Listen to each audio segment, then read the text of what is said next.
Hey everyone, Marcus Guiliano here, international business speaker, author, business author, Forbes Business Council member, and fellow restaurateur. If there's any other restaurateurs out there, drop some comments.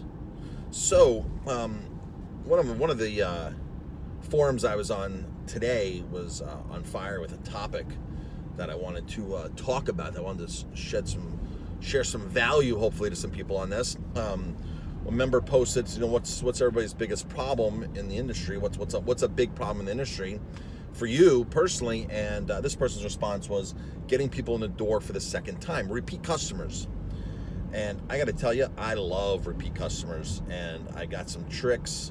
I'm gonna share with you some ways to get repeat customers. Now, repeat customers are 40%. For somebody visits your restaurant for the first time, to get them back in the door, it's 6 times easier than getting a new customer in, a new guest in.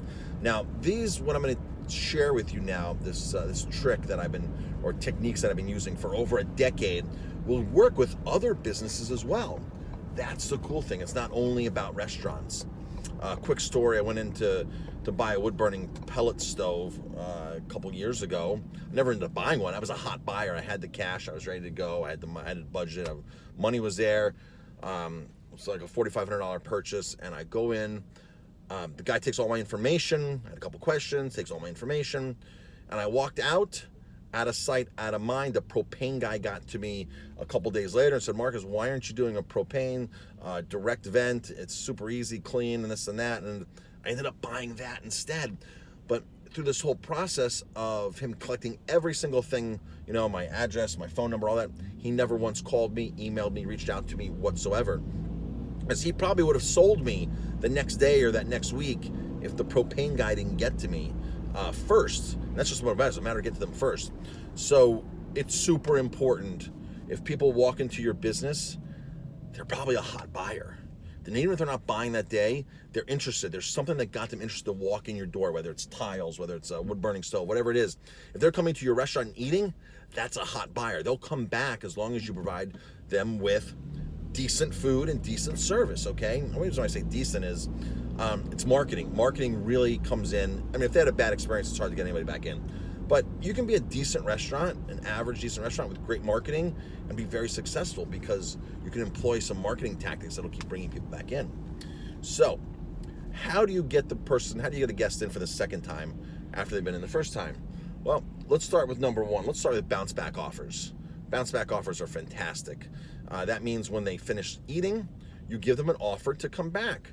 Now, you need a lead magnet, and I just did a video on lead magnets and things to give people.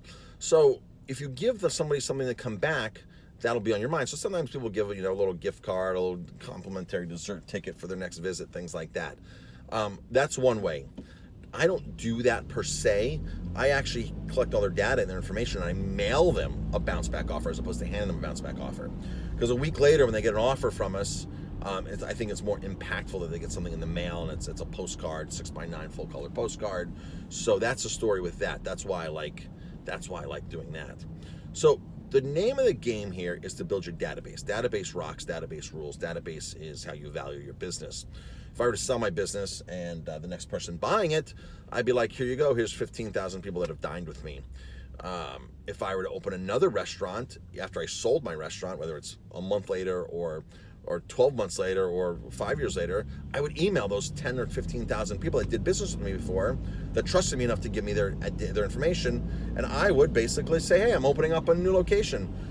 Here's an offer to come see me. Come join me on my grand opening, right? So how do you get people back in the second time? Let's say focus on that. So you want to give them something. You want to get them into a database. And once you get them into a database, I like to put them into specifically a loyalty program where I'm giving them points, just like frequent flyer miles. The more you fly, the more you get. The more you eat, the more you get. Follow that? Your top customers, you want to nurture your top guests the most. You want to communicate to everybody, but the top ones get the most attention because they're the ones that are spending the most. So having a loyalty program is like having a frequent flyer program for your restaurant. And you want to reward the people that come in a lot. And we have a program where every 200 points, $200 they spend, I throw them a $10 gift card, which isn't much at all for spending $200. I give them a $10 gift card. It's in the mail. It's personalized. It's a big postcard. Or I say postcard. It's a big mailer that gets sent to them. That right there is super effective for getting people back in. So I do email blasts. Email is super cost effective. People are going to say it now, oh, but Marcus, it's only a 10% open rate, 8% open rate, 6% open rate. I've done several videos on how I have a 50 and 60% open rate on certain campaigns, because my list is so segmented and it's action based. So if you're using Constant Contact, even MailChimp, there's a lot of these providers out there that might have some better features, but a lot of restaurateurs, a lot of business owners aren't using action-based. I have a great program that I use. It costs a little more than Constant Contact, but it's all action-based, and I can segment, and it's really awesome. So I can communicate to people that want to be communicated to. And of course, it's like it's like the people that are spending more, you're going to give them more. The people that are interacting with you more, you're going to give them more information because they're willing to see that. And on my program, you can see all that kind of stuff, all the data, and it's really, really cool. And once you segment the list out, if I'm sending out a beer list, I'm getting a 50 to 60% open rate because I have a highly targeted, segmented list out of those 10 to 15,000 people that are going to see that message only, not somebody who doesn't drink beer. Follow me on that? So emails, mailings, loyalty program, those are the ways you're going to get people back in. Now, once you get them on digitally, like on Facebook or Instagram, they're going to see your information, they're going to see it, and that keeps them on the top of your mind, which is great.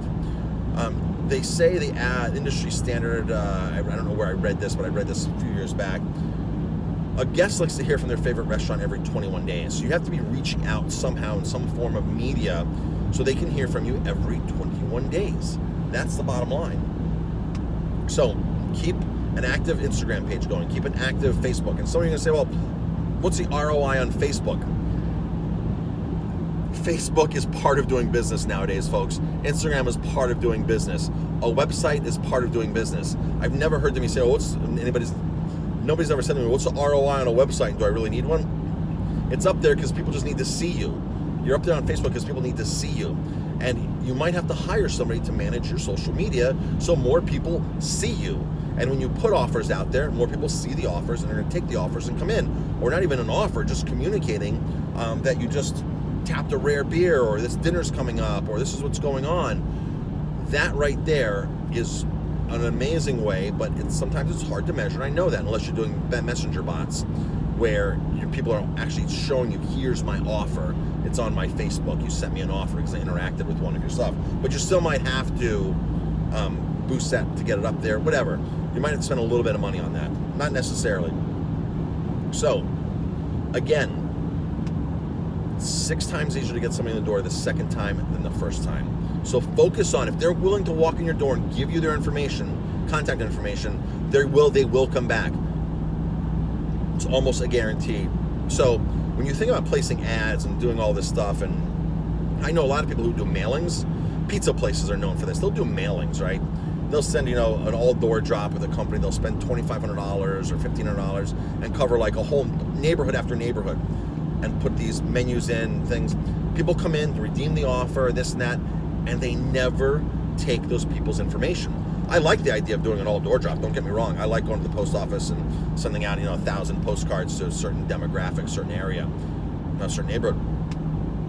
But when they come in to redeem the offer, or when they come in from that, grab their information. The best way to grab people's information still is a comment card. Comment cards work amazing. But you have to, again, do some kind of lead magnet. Say, win a $10 gift card or win a $50 gift card every month. We do a drawing, get free food, sign up, promise them something, give them something, and you will get tons and tons of emails. I have to tell you, probably 75% at least of my signups on my database have come from in-house comment cards. Internet's a good way too. The website, you should have a pop-up to grab people's information, give them a small little offer, but those necessarily aren't. Hey, Marcus Guiliano here. So if you like the content that I'm providing in this video, you can get my book, 50 Mistakes That Business Owners Make, for free.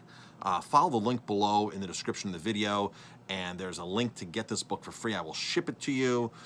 You just pay the shipping. I've got the books already here. They're already paid for. 50 mistakes that business owners make. 15 years plus of me documenting my mistakes and how I corrected them and how I mastermind with some of these mistakes and how I learn from others and what I teach my coaching clients. And again, this book is totally free, so take advantage of it while supplies last. So that could really be considered more of a first-time acquisition when you're putting things on your website offers because they might not have been in your door before. So get a database, work the database, communicate to your guests, give them offers, get them in a loyalty program, remember their birthdays, give them an offer, all that kind of stuff, and you will see that your repeat business will flourish. It will guaranteed if you do these techniques, your business will flourish. I even have some coaching clients here and there that are in tourist areas. But in tourist areas, you still have your regulars. There's still a small amount of regulars of people that work in the tourist area, other restaurant people, employees. There's still other things that are going on in that tourism industry area. A lot of your guests might be coming through tourism, might be coming through one-time visitors, and that's what you want to do in your comment card. Make sure you're not putting these people in. Are you local? How many times do you think you'll dine here a year? I have a whole system and template for a comment card that I'm always happy to share with anybody. Just drop me an email, help@50mistakes.com, and ask me for that. So get on those repeat customers. They will change your business. For me, the lifetime value of a guest for 5 years is $6,800. That means if they're going to walk in my door, I'm going to get their information, they're going to transact with me over 5 years, it's $6,800 is what can I expect to have in revenue from that guest over 5 years. I'm a little bit on the higher side, but even if you could get $3,000 or $2,500, then you kind of understand what your acquisition rate is. Like, would you pay, if I said I'm going to give you $3,500, would you give me $100 to get that acquisition fee? Of course you would. So now you have to think about your acquisition fee as, okay, how much is it going to cost for me to get a new guest? When I get that new guest, I have to get them into my pipeline, into my database.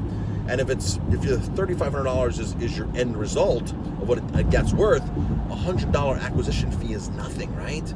That's nothing. Of course, you can get acquisition fees for much, much lower for new guests. I mean, you can get them for $1 click to get into your pipeline, this and that, or some good organic free content that you're posting on social media. So when you think that social media doesn't work, and if you get one guest and your lifetime value is $3,500, that just covered all your social media costs right there, that one guest. But because you might not know they came in through that avenue, you might be saying, well, social media just doesn't work, and I can't, posting stuff. I'll tell you what does work: Facebook Live. Do Facebook Lives. Do 4 or 5 Facebook Lives a week. At the end of the month, at the end of the week, boost your best posts, because those are the ones that have the most leg, the most traction. Change the title a little bit if you're going to offer something, or put some keywords in there. Change it and then boost that post, and you will see that right there is amazing marketing right there. All right, any questions, any comments, leave them below, and as always, thanks for watching.